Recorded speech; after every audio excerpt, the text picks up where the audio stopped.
بسم اللہ الرحمن الرحیم۔ قرآنی فیصلے، جلد دوم، باب دوم، نبوت، رسالت احادیث، رسالت محمدیہ کا ثبوت۔ قارئین طلوع اسلام میں سے ایک صاحب کا تفصیلی خط آیا ہے۔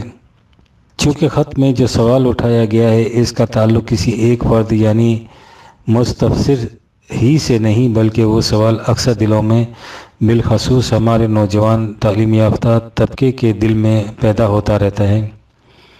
اس لیے ہم نے مناسب سمجھا ہے کہ اس خط اور اس کے جواب کو طلوع اسلام میں شائع کیا جائے۔ خط حسب ذیل ہے۔ بچپنا تھا، کچھ اچھی طرح یاد نہیں، شاید 41-42 کا زمانہ تھا۔ اس وقت طلوع اسلام والد محترم کے ہاتھوں میں دیکھا تھا۔ ہجوں سے طلوع اسلام کا نام پڑھ کر بہت خوش ہوا تھا اور والدہ کے سامنے شوخی بگاڑنی شروع کی کہ میں اب رسالہ بھی پڑھ لیتا ہوں۔ پھر کچھ مدت بعد خبر نہیں طلوع اسلام نکلنا بند ہو گیا یا والد صاحب نے لانا چھوڑ دیا، خدا جانے کیا ہوا۔ کبھی نہ دیکھا یا دیکھا تو کچھ خیال نہ کیا۔ وقت سالوں کی شکل میں بیت گیا، غالباً 51-52 آیا تو ہمارے ہاں طلوع اسلام بھی آنا شروع ہو گیا۔ اب کہ میں نے طلوع اسلام کے ہجے نہیں کیے، پڑھا، شروع سے آخر تک پڑھ گیا۔ کئی ایک کیا بلکہ بہت سی باتیں سمجھ سے بالا تھیں، مگر اکتاہٹ کے بجائے دلچسپی بڑھتی رہی۔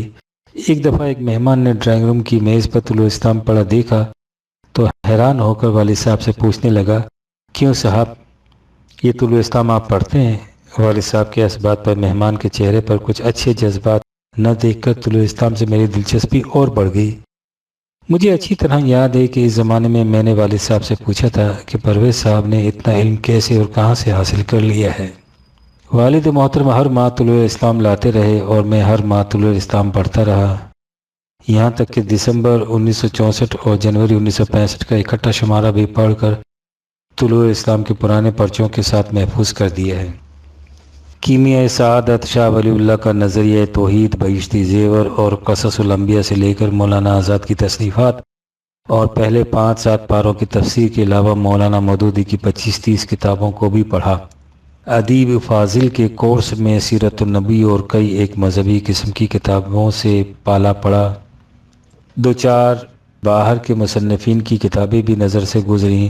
بائبل کریسپونڈنس اسکول سے بائبل مقدس کا کورس کر کے لینے کو تو سرٹیفکیٹ بھی لیا ہے۔ گرو نانک کی خیالات پر مبنی سکھ منی اور جپ جی کا بھی مطالعہ کیا ہے۔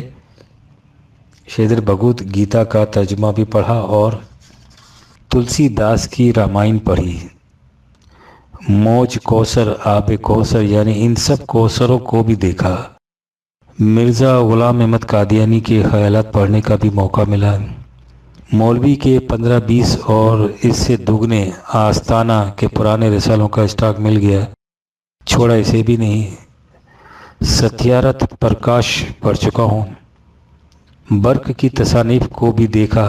ان کے علاوہ کئی ایک کتابیں اور مضامین اور ہیں جن کی لسٹ بتانا گویا میں کو اجاگر کرنے پر دلالت کرتا ہے۔ جو کچھ پڑھا بڑی جستجو سے پڑھا، جتنا پڑھا تشنگی اتنی ہی شدت اختیار کرتی گئی۔ ان مندرجہ بالا کتابوں کے پڑھنے سے ہوا یہ کہ میں ایک روز یہ سوچنے پر مجبور ہو گیا کہ مذہب میں آخر رکھا ہی کیا ہے، اس میں کتنے جھگڑے ہیں، اس میں کتنے جھنجٹ ہیں۔ موجودہ زمانے میں مذہب سے روپے کی طاقت زیادہ ہے اور مذہب کی آخر ضرورت ہی کیا ہے؟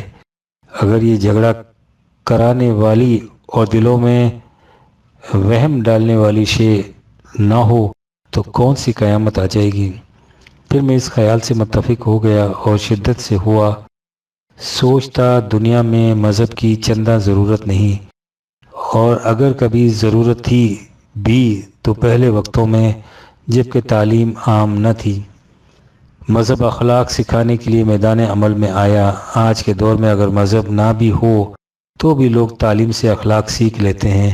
رہنے سہنے کے ڈھنگ وقت خود بخود سکھا دیتا ہے، اور پھر وہ لوگ جو مذہب تو کجا خدا ہی کو نہیں مانتے، وہ بھی تو زندگی گزار لیتے ہیں اور ہم سے بہت بہتر گزارتے ہیں۔ آگے جا کر انہیں عذاب ملے گا تو یہ بھی صحیح طور پر کیا معلوم، مذکورہ کتابوں نے مجھے یہاں تک پہنچا دیا۔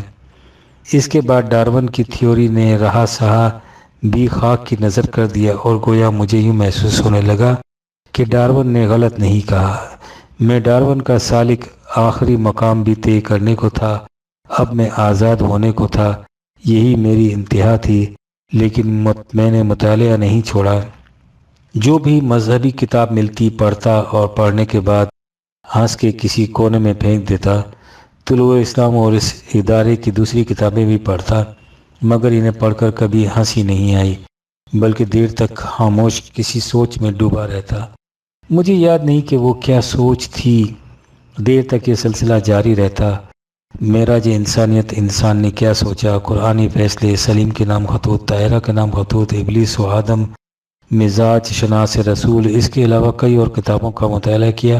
ان مذکورہ کتابوں اور طلوع اسلام کے مسلسل مطالعے سے ممکن ہے بہت فائدے ہوئے ہوں، مگر جس فائدے کا مجھے علم ہے وہ یہ ہوا کہ میں ہر کسی بات کو عقل و شعور سے کام لے کر ماننے کا عادی ہو گیا۔ اس عادت نے مجھے یہ ماننے پر مجبور کر دیا کہ ڈارون غلط کہتا ہے۔ مسلمان ہی کیا بلکہ دنیا کی تقریباً تمام قومیں خدا کے وجود کی کسی نہ کسی طرح قائل ہیں، لیکن قائل ہونا اور بات ہے، اور کسی بات پر مطمئن ہونا اور بات۔ اب میں قائل ہونے کے علاوہ مطمئن بھی ہوں، مجھے اطمینان ہے، مجھے یقین ہے، مجھے تسکین ہے، مجھے تسلی ہے۔ وہ خدا جو وہموں کے پردوں میں تھا، آپ کی کتابوں کے مطالعے سے اب ظاہر ہو چکا ہے۔ اب میں اس خدا کو دل میں محسوس کرتا ہوں، لیکن یہ کہتے ہوئے مجھے نہایت افسوس ہے، شدید قلق ہے، بڑا دکھ ہے کہ وہ اطمینان جو مجھے خدا کے تصور سے ہے، رسول کریم کے متعلق ویسا اطمینان نصیب نہیں ہوتا۔ میں پہلے عرض کر چکا ہوں کہ قائل ہونا اور بات ہے اور مطمئن ہونا اور بات ہے۔ اب اس درد کا مداوع چاہتا ہوں تاکہ دل میں وہم، وسوسے، شک و شبہ کی گنجائش ہی نہ رہے۔ اگر ایسا ہو جائے تو بن جاؤں اور شاید پھر عمل کرنے بھی شروع کر دوں۔ ہاں تو آپ رسول کریم کے متعلق یہ کہہ سکتے ہیں کہ وہ سچے تھے، انہوں نے کبھی جھوٹ نہیں بولا تھا، وہ امین تھے، وغیرہ وغیرہ۔ سب درست، مگر یہ سب اچھائیاں تو نبوت ملنے سے پہلے بھی تھیں۔ چونکہ قرآن میں ان کی رسالت کا ذکر ہے اس لیے وہ رسول تھے، بالکل ٹھیک ہے۔ اس کے لیے ہمیں قرآن کو خدائی کلام ثابت کرنا پڑے گا، یعنی اگر یہ ثابت ہو جائے کہ قرآن خدائی کلام ہے تو پھر آپ کی رسالت خود بخود پایہ ثبوت تک پہنچ جائے گی۔ اور قرآن کے متعلق ہم یہ کہہ سکتے ہیں کہ چونکہ قرآن کے چیلنج کے باوجود اس جیسی کوئی دوسری کتاب نہیں بنی، اس لیے یہ خدائی کلام ہے۔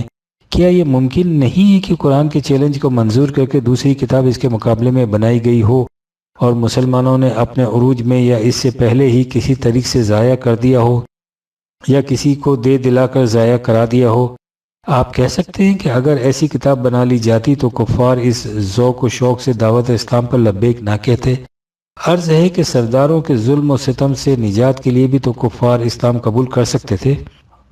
چونکہ قرآن شریف میں کوئی بات جھوٹی نہیں، اس لیے یہ خدائی کلام ہے۔ کیا یہ ممکن نہیں کہ ایک کتاب ایسی لکھی جائے جس میں کوئی جھوٹ نہ ہو، تمام فنڈامنٹلز ہوں؟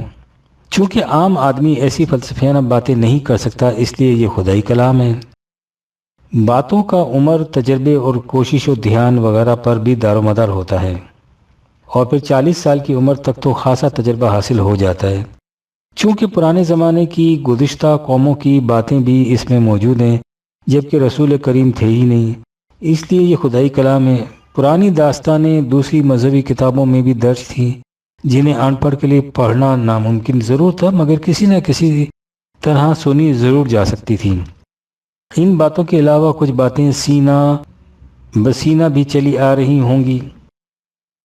دونوں طریقوں سے استفادہ کیا جا سکتا ہے، اور اگر کوئی پرانی بات ایسی ہے جو نہ تو کہیں کسی کتاب میں ہو اور نہ ہی سینہ بسینہ چلی آ رہی ہو، تو ایسی بات کی صحت کے متعلق کیا کہا جا سکتا ہے کہ وہ درست ہے یا غلط؟ مرہم کچھ اس طرح رکھیں کہ جلد آرام آ جائے اور دل میں کسی وسوسے یا وہم جو کہ دل میں 2-4 سیکنڈ ہی کے لیے آتا ہے کی گنجائش ہی نہ رہے۔ جب تک اطمینان نہ ہو اس وقت تک صرف قائل ہونا کوئی فخر کی بات نہیں، کیا آپ مجھے فخر کرنے کا موقع نہ دیں گے؟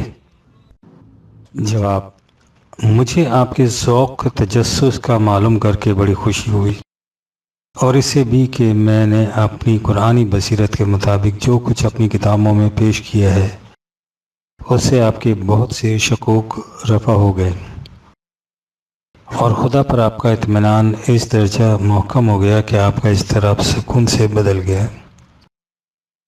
وہ سکون جو عقل و فکر اور علم و بصیرت کی بنا پر حاصل ہوتا ہے، نہ وہ جو جہالت تقلید پر مبنی ہوتا ہے اور غور و تدبر و تنقید و تحقیق سے ختم ہو جاتا ہے۔ ضمناً یہ بھی ایک بڑی دلچسپ حقیقت ہے کہ میری انہی کتابوں سے، جنہیں ان میں سے کسی نے بھی پڑھا نہیں تھا، ہمارے ہاں کے مفتیان کرام نے مجھے خدا کا منکر، لہذا معاذ اللہ ملحد و بے دین قرار دیا تھا، اور انہی کتابوں سے آپ اعلی وجہ البصیرت خدا پر ایمان لائے ہیں۔ یضل بہ کثیر و یہدی بہ کثیرا 2/26 کا یہ کیسا عبرت انگیز منظر ہے۔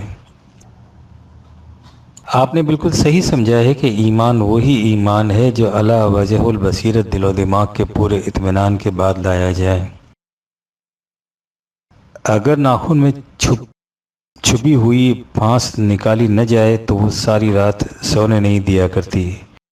آپ کے سوال کا ملخص یہ ہے کہ یہ کس طرح مانا جائے کہ قرآن کریم خدا کا کلام ہے، نبی اکرم نے اسے خود ہی وضع کر کے اسے خدا کی طرف منسوب نہیں کر دیا۔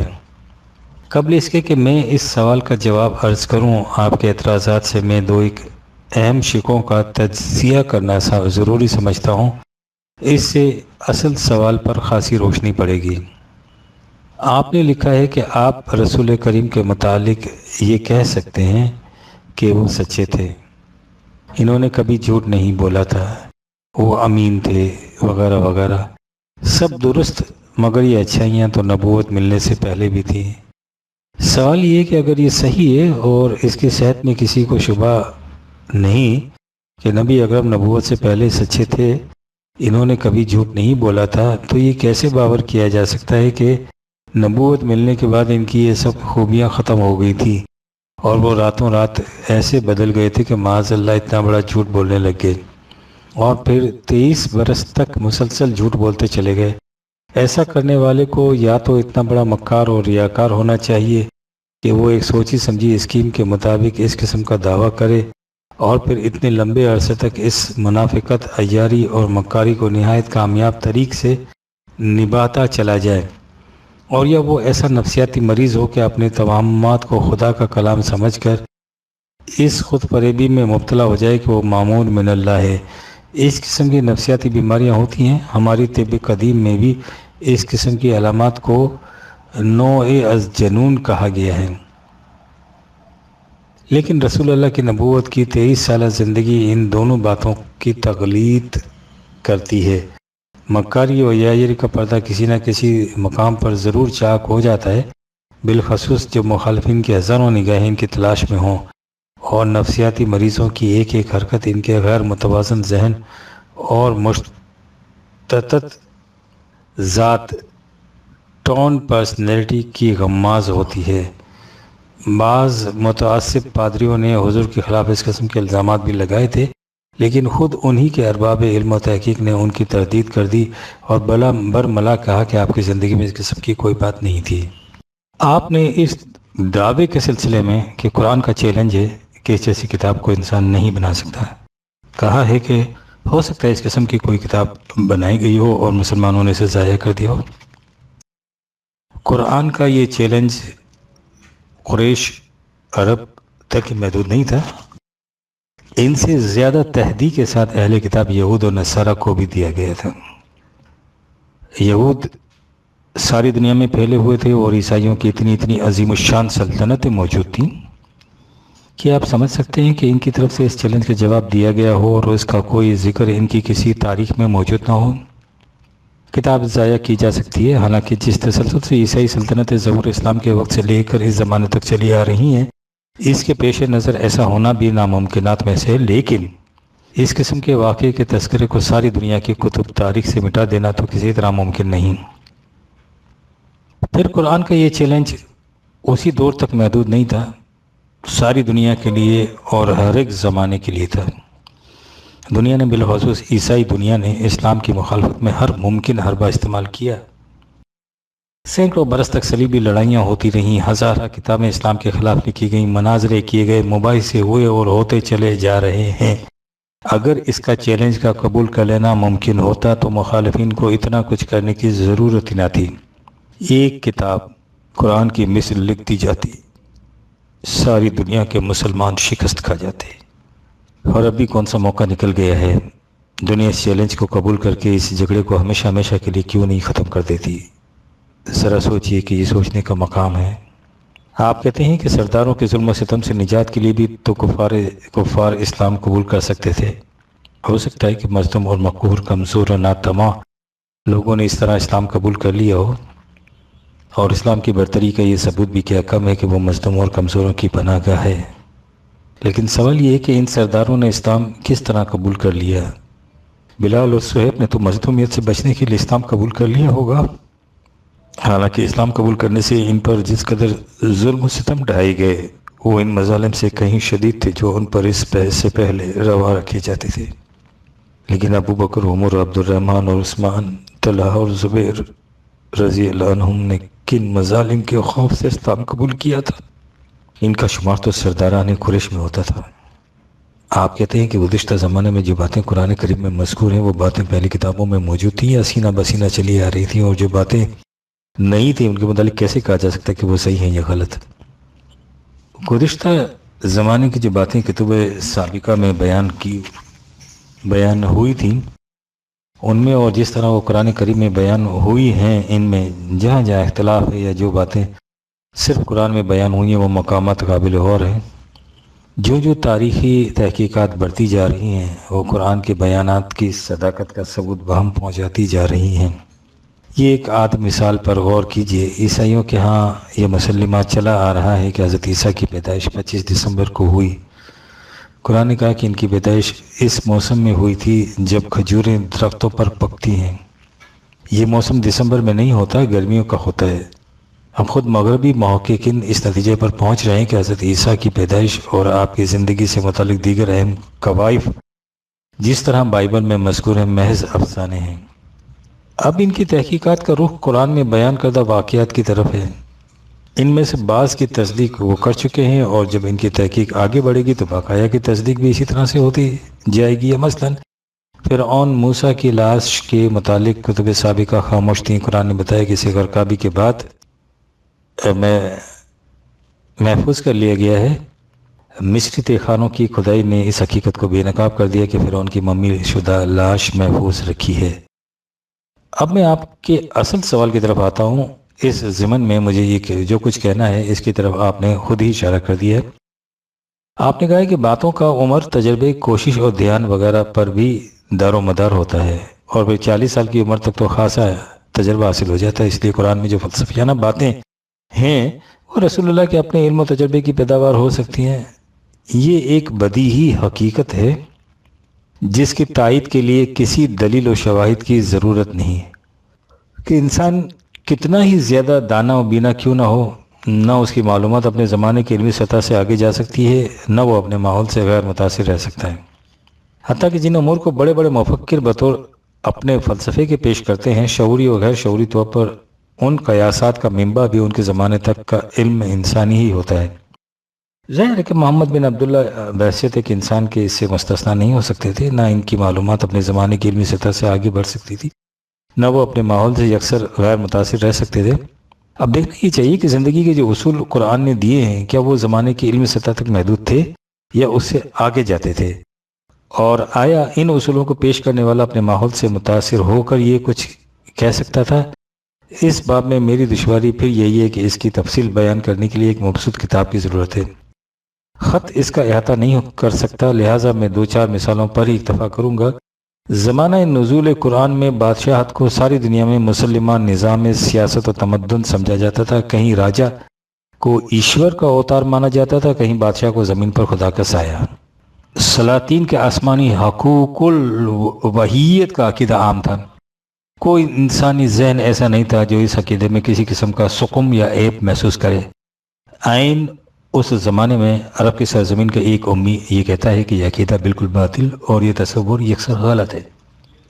کسی انسان کو حق حاصل نہیں ہے کہ وہ کسی دوسرے انسان پر حکومت کرے۔ حکومت صرف قانون کی ہو سکتی ہے اور قانون بنانے کا اختیار بھی کسی انسان کو حاصل نہیں ہے۔ ان قوانین کی چار دیواری کے اندر رہتے ہوئے متنازع فی معاملات کا تصفیہ لوگوں کے باہمی مشورے سے ہونا چاہیے۔ میں پوچھتا ہوں کہ کیا اس زمانے میں کوئی انسانی ذہن یہ اصول حکمرانی دے سکتا تھا؟ خود خدا کے متعلق یہ عقیدہ اسی زمانے تک ہی نہیں بلکہ عام طور پر آج تک بطور مسلمہ چلا آتا ہے کہ خدا قادر مطلق ہے، وہ کسی قانون اور قاعدے کا پابند نہیں ہے۔ وہ جسے چاہے خاک سیاہ کر دے، جسے چاہے تخت پر بٹھا دے، جسے چاہے تباہ کر دے، جسے چاہے فروغ دے دے۔ اس سے کوئی پوچھ نہیں سکتا کہ ایسا کیوں کیا گیا ہے۔ لیکن آج سے 1500 سال پہلے ایک شخص یہ کہتا ہے کہ خدا بے شک قادر مطلق ہے، لیکن اس نے اس کائنات کے نظام کے اندر خود ہی کچھ قوانین مقرر کر دیے ہیں۔ اب یہاں جو کچھ ہوتا ہے ان قوانین کے مطابق ہوتا ہے۔ انسان ان قوانین کا علم حاصل کر سکتا ہے، اس لیے وہ کائناتی قوتوں کو مسخر کر کے انہیں اپنے کام میں لا سکتا ہے۔ یہ زمانے میں کہا جا رہا تھا جب دنیا کائناتی قوتوں کو دیوی دیوتا مانتی تھی اور اپنی ہر ناکامی کے اسباب و علل پر غور کر کے سمجھ سکتا ہے کہ ایسا کیوں ہوا اور مجھے کیا کرنا چاہیے جس سے آئندہ ایسا نہ ہو۔ آپ سوچئے کہ کیا اس زمانے میں یہ کچھ انسانی ذہن کہہ سکتا تھا؟ ذات پات کی تمیز اور انسانوں کی طبقاتی تقسیم اس زمانے کا عام معمول تھا، حتیٰ کہ اسے خدائی صنعت اور برہمہ کی تخلیق قرار دیا جاتا تھا۔ عین اس زمانے میں اور خود عرب میں جہاں یہ تفریق اپنی انتہا تک پہنچ رہی تھی، یہ کہا گیا کہ ہر انسانی بچہ محض انسان ہونے کی جہت سے یکساں واجب التکریم مدارج کا فرق صرف جوہر ذاتی اور سیرت و کردار کی بنا پر ہونا چاہیے۔ غور کیجیے اس اصول کو بطور ایک غیر متبدل اصول حیات و مستقل قدر کے پیش کرنا اس زمانے کے ذہن کی پیداوار ہو سکتا تھا۔ اس زمانے میں جب ایک بستی کے رہنے والے اور دوسری بستی والوں کے حالات سے واقف نہیں ہوتے تھے اور دنیا چھوٹے چھوٹے ٹکڑوں میں بٹی ہوئی تھی، ایک شخص یہ کہتا ہے کہ یہ تمام انسانوں کی خود ساختہ ہے، تمام نوع انسان ایک عالمگیر برادری ہے اور اسے آخر الامر ایک قوم بن کر رہنا ہے، اور اس کا طریقہ یہ ہے کہ دنیا ایک مشترکہ ضابطۂ قوانین کے تابع زندگی بسر کرے، لہٰذا قبائلی یا قومی تشکیل کا مدار نسل یا وطن کے اشتراک پر نہیں، آئیڈیالوجی کے اشتراک پر ہے۔ ذرا سوچئے کہ یہ تصور اس زمانے کی علمی سطح سے کتنا آگے تھا۔ کیا اس قسم کا تصور انسانی ذہن کی تخلیق ہو سکتا تھا؟ غلامی اس زمانے میں ساری دنیا بطور ایک مسلمہ کے رائج تھی اور دنیا کے بلند ترین ذہنوں کے حامل اسے فطرت کا تقاضا اور صحیح انسانی تقسیم قرار دیتے تھے۔ اس زمانے میں یہ اصول پیش کرنا کہ کسی انسان کو حق حاصل نہیں کہ وہ دوسرے انسان کو اپنا غلام بنائے، کیا ماحول کا اثر یا اس زمانے کی علمی کاوش کا نتیجہ قرار دیا جا سکتا تھا؟ اس زمانے میں جب زمینداری، جاگیرداری اور سرمایہ داری کو معیشت کا متفق علیہ نظام قرار دیا جاتا تھا اور اس کے خلاف عرب کے ہمسایہ ملک میں مزدق کی اشتراکی کوشش بری طرح ناکام ہو چکی تھی، یہ اصول پیش کرنا کہ تمام افراد معاشرہ کی بنیادی ضروریات زندگی کا مہیا کرنا نظام معاشرہ کی ذمہ داری ہے اور اس کے لیے رزق کے سرچشموں کو معاشرے کے کنٹرول میں رہنا چاہیے۔ دولت جمع کرنا عذاب جہنم کا موجب ہے اور اپنی محنت کی محاصل کو نوع انسان کی بہبود کے لیے کھلا رکھنا جنت کی خوشگواریوں کا باعث، اور اس کے لیے ایسی محکم بنیادیں مہیا کرنا جن سے یہ نظام کبھی ناکام ثابت نہ ہو۔ غور کیجیے کیا یہ چیز عرب کے تاجرانہ قبیلے سے متعلق ایک فرد کی ذہنی تخلیق ہو سکتی تھی؟ اس زمانے میں مذہبی پیشوایت دنیا روحانیت کا ایسا عقیدہ تھا جس میں کسی کو اختلاف نہیں تھا۔ دنیا کا ہر مذہب اسے ایمان کا جز قرار دیتا تھا۔ عین اس زمانے میں کسی کا یہ اعلان کرنا کہ خدا اور بندے کے درمیان کوئی حاجب اور دربان نہیں، یہ احبار اور رہبان، علماء اور مشائخ لوگوں کا مال ناحق کھا جاتے ہیں، دین میں ان کی کوئی گنجائش نہیں، اور یہ اعلان ہو رہا ہے اس گھرانے کے فرد کی طرف سے جو کعبے کے متولیوں میں سے ممتاز حیثیت رکھتا ہے۔ کیا یہ تصور اس شخص کے اپنے ذہن کی تخلیق ہو سکتا تھا؟ ان اقدار و اصول حیات سے ہٹ کر علمی حقائق کی طرف آئیے تو مثلاً علم الافلاق کے متعلق جو کچھ قرآن کریم میں آیا ہے، تمام اجرام فلکی اپنے اپنے مدار میں تیر رہی، یہ عظیم الحبسہ کرے کشش ثقل کی زنجیروں کے ساتھ بندھے ہوئے مسلسل مصروف خرام ہے، زمین میں اس قدر تیزی سے گھومنے کے باوجود مخلوق کے لیے رہائش اور آسائش کا گہوارہ ہے، وغیرہ وغیرہ۔ کہ یہ سائنٹیفک حقائق اس زمانے کا انسانی ذہن وضع کر سکتا تھا؟ آپ انہی چند مثالوں پر غور کیجیے اور سوچیے کہ کیا یہ باتیں اس زمانے میں انسانی تجربہ یا کاوش کا نتیجہ ہو سکتی تھیں، اور پھر اس پر بھی غور کیجیے کہ دنیا نے اس زمانے میں ان باتوں کو جھٹلایا، لیکن دنیا جوں جوں علم، تجربے اور سائنٹیفک تحقیقات اور انکشافات میں آگے بڑھتی جا رہی ہے، کیا وہ ان اصولوں کی طرف آ رہی ہے جو اس رسول نے پیش کیے تھے؟ یہ ان نظریات کو صحیح تسلیم کر رہی ہے جو اس سے پہلے دنیا میں بطور مسلمات مانے جاتے تھے؟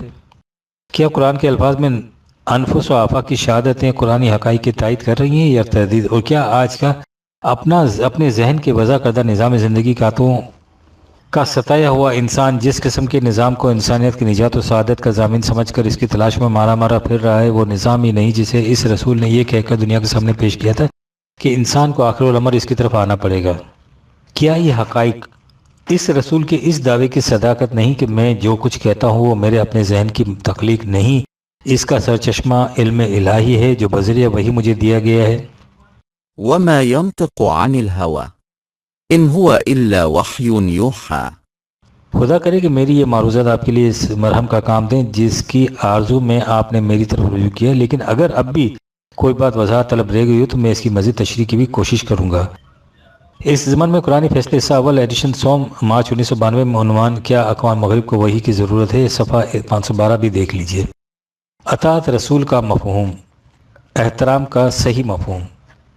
اطاعت رسول کا تفصیلی مفہوم قرآن فیصلے حصہ اول ایڈیشن سوم مارچ 92 عیسوی صفحہ 335 میں قرآن کا سیاسی نظام کے زیر عنوان ملے گا۔ زیر نظر سوال ایک اور نوعیت کا ہے، اس لیے اس کا الگ جواب دینا ضروری سمجھا گیا۔ سوال و جواب ملاحظہ فرمائیے۔ سوال: اگست کے پرچے میں آپ نے سورہ نساء کی آیت فلا وربک لا یؤمنون 4/65 درج کی ہے، جس کا معنی یہ ہے کہ یہ لوگ کبھی مومن نہیں ہو سکتے جب تک رسول اللہ کو اپنے معاملات میں حکم تسلیم نہ کریں اور پھر ان فیصلوں کے خلاف دل میں بھی کوئی گرانی محسوس نہ کریں۔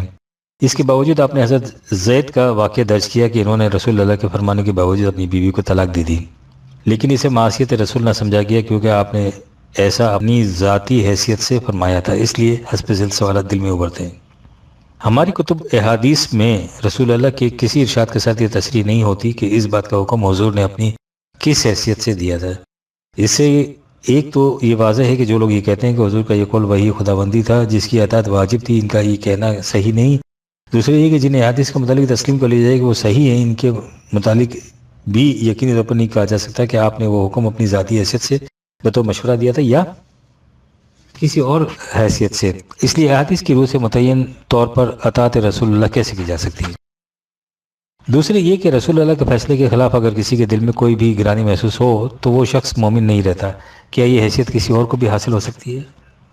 ہم اپنے کئی معاملات میں دوسروں کے فیصلوں کو صحیح نہیں سمجھتے، لیکن اس کے باوجود متعدد وجوہات کی بنا پر ان فیصلوں کو مان لیتے ہیں، حالانکہ دل میں اس پر کھرتا رہتا ہے۔ مثلا کسی زبردست کے ڈر سے یا اپنے کسی بڑے کے احترام کی وجہ سے وغیرہ وغیرہ۔ تو یہ اطاعت کیسی ہوگی؟ جواب: آپ نے صحیح سمجھا ہے، سنت کے سلسلے میں اس قسم کی دشواریاں ہیں جنہیں ہم مدت سے پیش کرتے چلے آ رہے ہیں۔ ان کا اطمینان بخش جواب تو کہیں سے نہیں ملتا، البتہ منکر حدیث اور منکر رسالت کے فتوے ضرور صادر ہوتے رہتے ہیں، لیکن اس طرح یہ مسائل حل تو نہیں ہو سکتے۔ یہی وجہ ہے کہ برسوں کی تگ و تاز کے باوجود ایسے قوانین مرتب ہی نہیں ہو سکے، نہ ہی کبھی ہو سکتے ہیں جنہیں حضرات متفقہ طور پر مطابق کتاب و سنت قرار دیں۔ اس لیے کہ جب یہ حضرات متفقہ طور پر یہی طے نہیں کر سکتے کہ سنت کا اطلاق کس پر ہوتا ہے تو اس کا فیصلہ کس طرح کر سکتے ہیں کہ فلاں فیصلہ مطابق سنت ہے یا نہیں؟ اس سلسلے میں پہلے یہ دیکھیے کہ ایمان کہتے کسے ہیں۔ ایمان کے معنی ہے کسی بات کو دل کی پوری رضامندی کے ساتھ صحیح تسلیم کر لینا۔ اس سے ظاہر ہے کہ اگر کسی بات کے تسلیم کرنے میں دل کی رضامندی شامل نہ ہو، دل میں اس کے خلاف گرانی پائی جائے تو اسے ایمان کہا نہیں جائے گا۔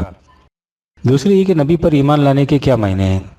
اس کے معنی یہ ہے کہ اس بات کو دل کی پوری رضامندی کے ساتھ تسلیم کیا جائے کہ نبی خدا کے احکام کو صحیح طور پر ہم تک پہنچاتا ہے، نمبر 1۔ نمبر 2، اس کے فیصلے احکام خداوندی کے مطابق ہوتے ہیں۔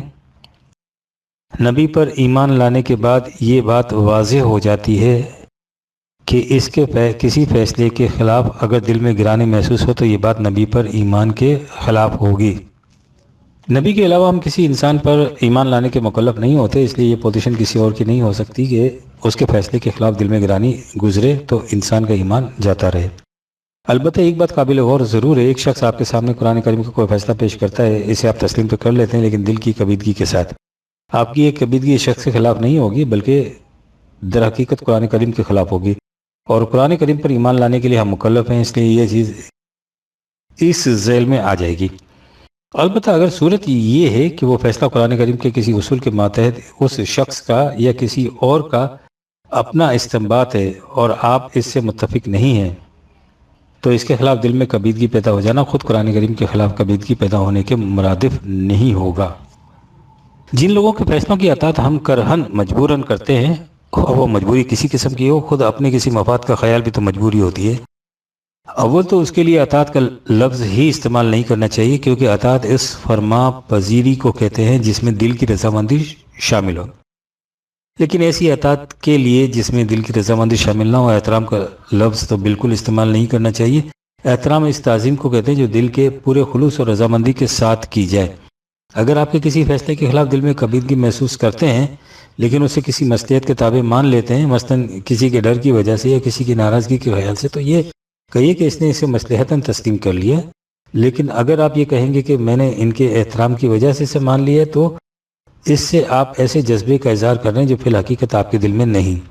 یہ احترام ایسا ہی ہے جیسا ہمارے ہاں رمضان شریف کا احترام کیا جاتا ہے کہ دل میں یہ جذبات موجوداً ہوتے ہیں کہ یہ مصیبت کہاں سے آ گئی، اور زبان سے یہ کہا جاتا ہے کہ ہم اس کے احترام میں لوگوں کے سامنے نہیں کھاتے پیتے۔ احترام اس کا ہے جو رمضان کے روزوں کو خدا کا حکم سمجھے اور اس حکم کے خلاف دل میں کوئی کبیدگی محسوس نہ کرے، لیکن خدا ہی کی دی ہوئی اجازت کے ماتحت اپنی کسی معذوری کی وجہ سے روزہ نہ رکھ سکے اور حکم خداوندی کے تعظیم کے جذبے کے ماتحت کھلے بندوں نہ کھائے پیے الا بحالت مجبوری۔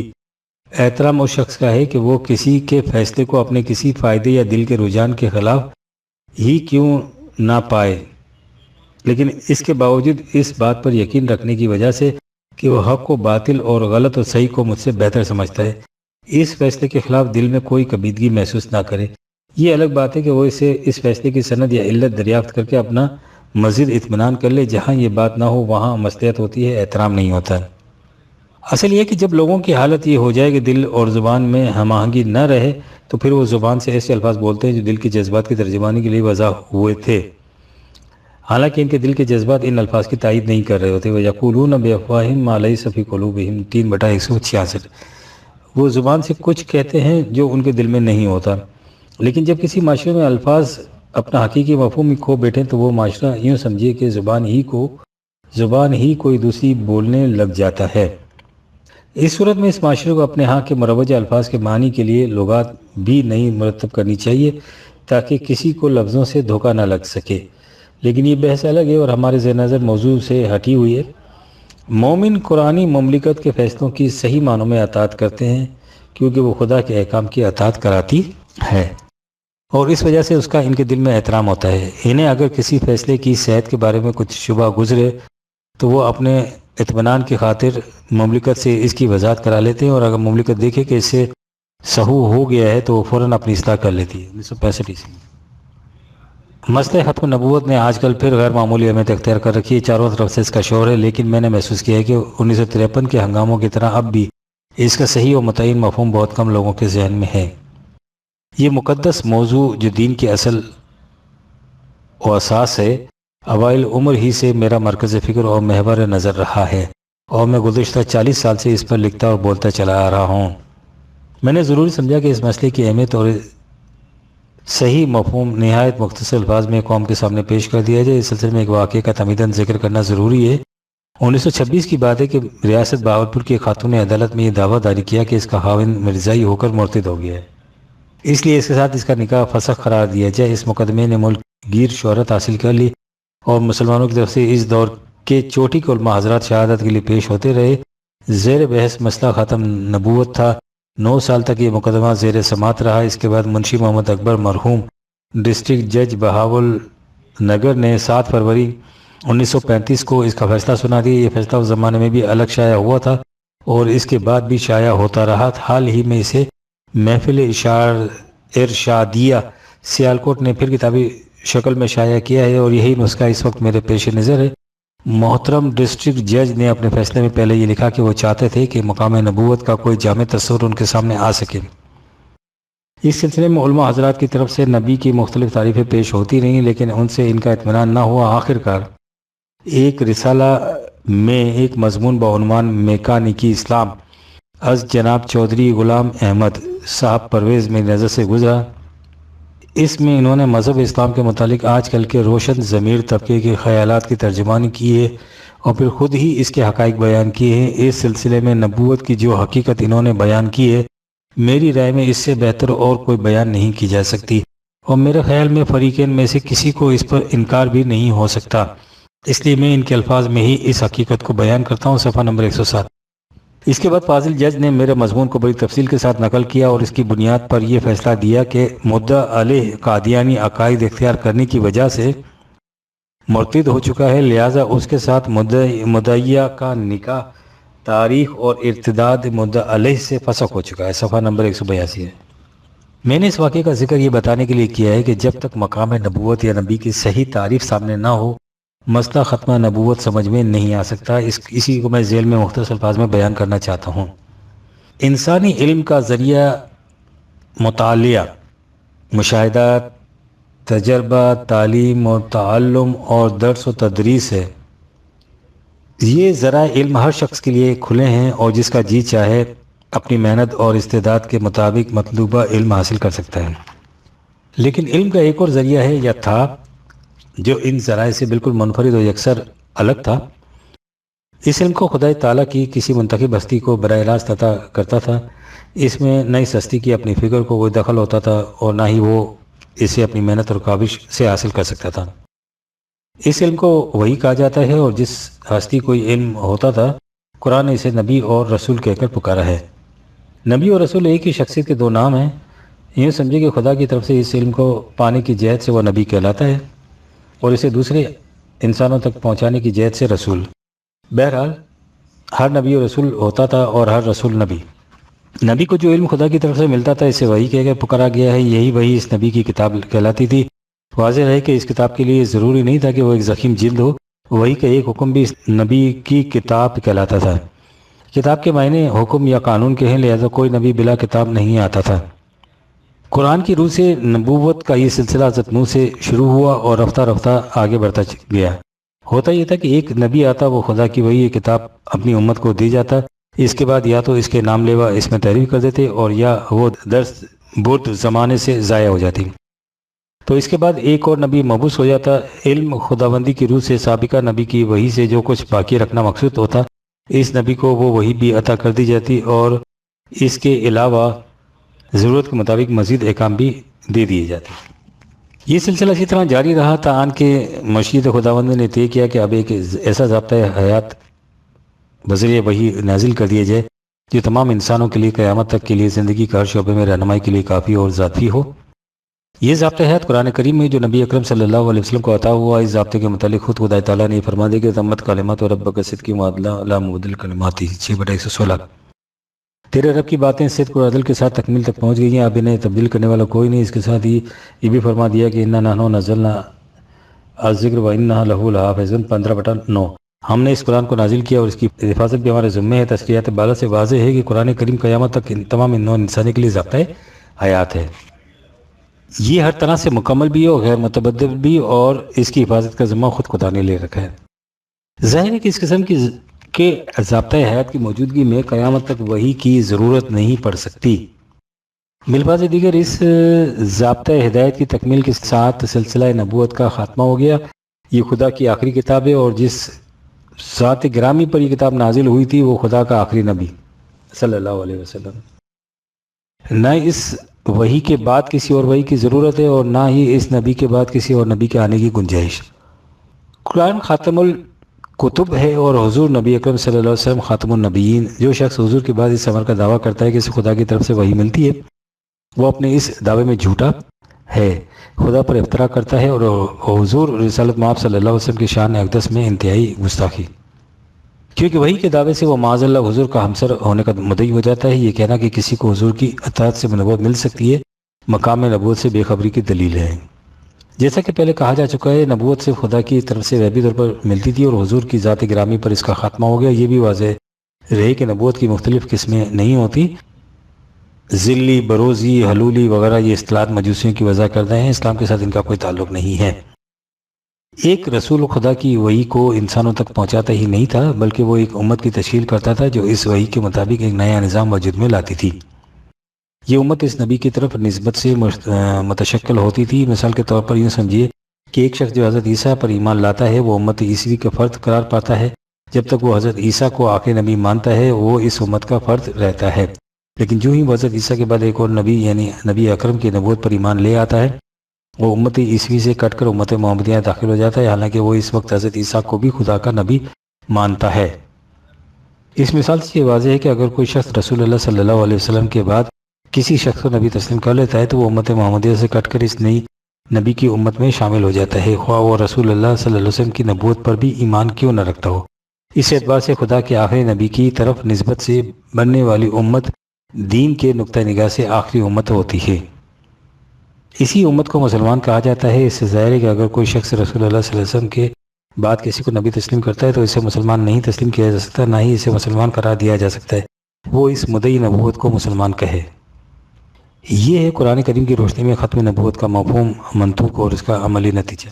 آپ دیکھیں گے کہ اس میں نہ کسی کو شک و شبہ کی گنجائش ہے، نہ بحث اور تمہیز کی ضرورت ہے، بالکل واضح ہے۔